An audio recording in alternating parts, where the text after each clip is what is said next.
ہمارے پاس لیٹر موجود ہے اینٹی ٹیررزم ڈپارٹمنٹ کی طرف سے جس میں پرویز الہی کو لائف تھریٹ ہے، تو اس لیے ہم انہیں اپنی کسٹڈی میں رکھنا چاہتے ہیں۔ جسٹس امجد رفیق نے ریمارکس دیے کہ نیب کو حکم دیا گیا تھا کہ پرویز الہی کو پیش کریں، پیش کیوں نہیں کیا گیا، جس پہ وکیل نیب نے کہا کہ قومی احتساب بیورو چودھری پرویز الہی کو پیش کرنے کے لیے تیار ہیں، لیکن آج ہی خط ملا ہے کہ پرویز الہی کی زندگی کو خطرہ ہے۔ انہوں نے عدالت کو مزید بتایا کہ ہم نے پنجاب گورنمنٹ سے سیکیورٹی بھی مانگی ہے، اور پرویز الہی کے وکیل نے کہا کہ ہم نیب کو بلٹ پروف گاڑی خود دینے کے لیے تیار ہیں۔ ڈی آئی جی نے عدالت میں تحریری جواب میں بتایا کہ بختر بند اور بلٹ پروف گاڑیاں کچا آپریشن میں مصروف ہیں۔ اگر کچا آپریشن سے بختر بند اور بلٹ پروف گاڑیاں واپس بلاتے ہیں تو ڈاکو واپس علاقے میں آ جائیں گے۔ وکیل جو نیب کے تھے انہوں نے عدالت کو بتایا کہ ہم بغیر سیکیورٹی چودھری پرویز الہی کو پیش کرنے کے لیے تیار ہیں، لیکن اگر کچھ ہو گیا تو ہماری ذمہ داری نہیں ہوگی۔ لاہور ہائی کورٹ نے حکم دیا کہ ان کو 1 گھنٹے کے اندر پیش کریں، اور ریمارکس دیے کہ اگر ان کو پیش نہ کیا گیا تو ڈی جی نیب لاہور کے وارنٹ جاری کیے جائیں گے۔ بعد میں سماعت 1 گھنٹے کے لیے ملتوی کی گئی اور درخواست پہ کارروائی کے لیے 12:15 کا وقت مقرر ہوا۔ لاہور ہائی کورٹ پہنچا دیا گیا پرویز الہی کو، اور انہوں نے کہا کہ جو پہلے پیش نہیں کیا جا رہا تھا وہ اب کیسے پیش کر دیا، یہ کیا ہو رہا ہے۔ اس کے بعد انہوں نے ان کو رہا کرنے کا حکم دیا اور کسی مقدمے میں گرفتار نہ کرنے کا حکم دیا، اس کے باوجود پرویز الہی کو گرفتار کر لیا گیا۔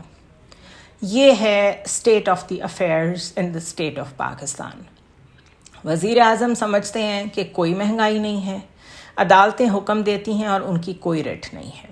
ایٹ دا سیم ٹائم ایک اور پیرلل جو ڈرامہ چل رہا ہے وہ ہے ایک دفعہ پھر نیب ترامیم کا دفاع کرتے ہوئے جسٹس منصور علی شاہ نظر آئے۔ جسٹ بیکاز یہ case file P T I کی طرف سے کیا گیا ہے، میرا خیال ہے اس کو بہت نیوٹرل مائنڈ کے ساتھ سنا جانا چاہیے تھا، لیکن یوں لگتا ہے جس طرح انہوں نے جسٹس منصور نے اسپیسیفکلی اپنا مائنڈ بنایا ہوا ہے، کیونکہ اگر آپ ان کے آج کے آرگیومنٹ سنیں تو یوں لگتا ہے وہ اشرافیہ کے ساتھ کھڑے ہیں، یا جو بینیفیشریز آف دیز امینڈمنٹس جو بھی لوگ تھے وہی ہینڈ فل آف اشرافیہ، وہ ان کو ڈیفینڈ کرنے کے لیے عدالت میں بیٹھے ہوئے ہیں۔ انہوں نے ریمارکس دیتے ہوئے کہا کہ پارلیمانی جمہوری نظام آئین پاکستان کا مرکزی جزو ہے، اور کہا جا رہا ہے کہ ایک پارلیمنٹ نے اپنے اور اہل خانہ کو فائدہ پہنچانے کے لیے قانون سازی کی۔ مجھے یوں لگتا ہے کہ زور لگا کے نیب ترامیم میں غلطی ڈھونڈی جا رہی ہے۔ جسٹس منصور علی شاہ نے کہا کہ ملک میں پارلیمنٹ اور عدلیہ کو اپنے اپنے طریقے سے چلنے دیں۔ اس وقت عام انتخابات سر پہ ہیں، میرے ذہن میں ایک ہی حل ہے کہ نئی پارلیمنٹ آ کے ترامیم کو ختم کر دے اور ہم اس کو ہاتھ نہ لگائیں۔ چیف جسٹس نے ریمارکس دیے کہ نیب قانون کا کاروباری شخصیت کے خلاف غلط استعمال بھی کیا گیا ہے۔ میرے پاس ایسے شواہد ہیں، ایسی کاروباری شخصیات ہیں جن کو نقصان پہنچایا گیا، ایسے نہیں ہونا چاہیے۔ کسی اکاؤنٹنٹ کو بٹھا کر 10 روپے کی غلطی نہ نکالیں۔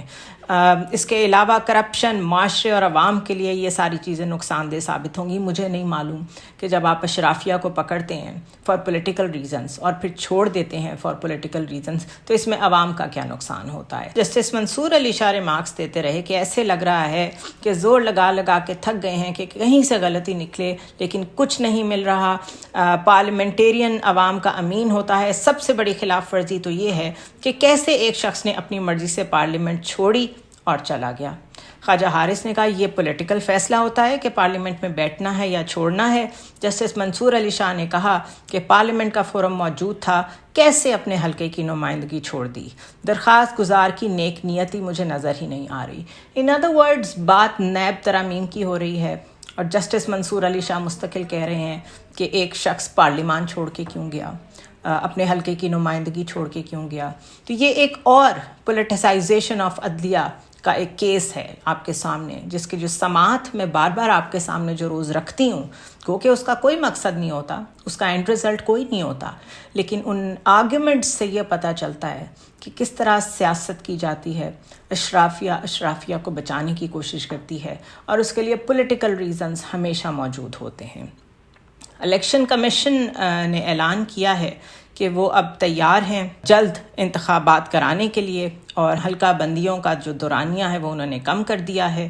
چیف الیکشن کمشنر سکندر سلطان راجہ کی سربراہی میں سیاسی جماعتوں سے مشاورت اور فیڈ بیک مد نظر رکھتے ہوئے آج اجلاس ہوا، اور اس میں عام انتخابات کا شیڈول اور حلقہ بندیوں سے متعلق جو امور ہیں ان کو ڈسکس کیا گیا، اور اب یہ امید کی جا رہی ہے کہ یہ 14 دسمبر جو پہلے ڈیٹ دی گئی تھی اس سے کم دورانیے میں ووٹر لسٹ اور حلقہ بندیاں ہو جائیں گی۔ ایک اور ایسپیکٹ اس کا یہ ہے کہ وین اٹ سوٹس دا اشرافیہ، تو دیکھیں کتنی جلدی پریشر ماؤنٹ ہوتا ہے، کتنی جلدی الیکشن کمشنر نے اپنا مائنڈ اپلائی کیا ہے، اس کو یوز کیا ہے اور جلدی ڈیٹ دے دی ہے۔